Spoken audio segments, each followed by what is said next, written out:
Updates చూద్దాం. తాడేపల్లిలో జగన్ ఇంటి ముందు జరిగిన అగ్ని ప్రమాదం కారణంగా సీసీ కెమెరా విజువల్స్ ఇవ్వాలని నోటీస్ ఇచ్చాం. అలాగే గుర్తు తెలియని వ్యక్తులు ఎవరైనా వచ్చారా అనే విషయాన్ని ప్రశ్నించాం. సీసీ కెమెరా విజువల్స్ లో ఆధారాలు దొరకలేదు. పార్టీ కార్యాలయంలోని సీసీ కెమెరా విజువల్స్ లో ఆ రోజు సమావేశానికి ఎవరెవరు వచ్చారో సీసీ ఫుటేజ్ ఆధారంగా దర్యాప్తు చేస్తామని గుంటూరు ఎస్పీ సతీష్ చెప్పారు.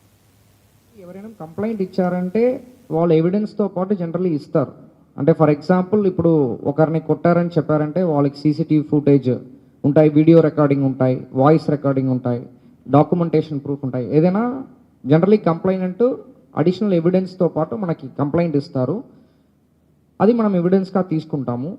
బట్ ఇప్పుడు ఇక్కడ ఏంటంటే మనకి అదర్ సీసీటీవీ ఫుటేజెస్లో మనకేమి క్లూజ్ దొరకకపోవడం వల్ల మనం ఎక్స్ఐఎం గారి ఇంటూలో ఉన్న సీసీ కెమెరా ముందే ఉంది, ఆ 2 కెమెరాలు, దాంట్లో ఫీడ్ లోపలికి ఉంటాయి. ఆ ఫీడ్ మనకు ఉండదు కాబట్టి ఫీడ్ ఇవ్వండి, సో దట్ మనకి మూమెంట్ అప్పుడు వెహికల్ అక్కడ ఏ వెహికల్ ఉంది, తర్వాత ఎవరు ఉన్నారు అనేది తెలుసుకోవడానికి కోసం మనము సీసీటీవీ ఫుటేజ్ అడగడం జరిగింది. It's a normal legal process. దాంట్లో మనకి జనరల్లీ ఎవరు కంప్లైంట్ ఇస్తారో వాళ్ళ దగ్గర ఇనఫ్ ఎవిడెన్స్ లేకపోతే మనం ఎవిడెన్స్ జనరల్లీ నోటీస్తో పాటు అడుగుతాము. That's very normal legal process.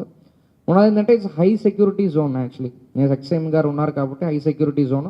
Just మనం బెటర్ సెక్యూరిటీ కోసం వాళ్ళకి ఎవరు ఉన్నారు మళ్ళీ అంటే అక్కడ అన్ఐడెంటిఫైడ్ పర్సన్ కానీ ఎవరైనా డౌట్ఫుల్ పర్సన్స్ కానీ ఉన్నారా అని ఐడెంటిఫై చేసుకోవడానికి కోసమే మనం అడగడం జరిగిందనమాట.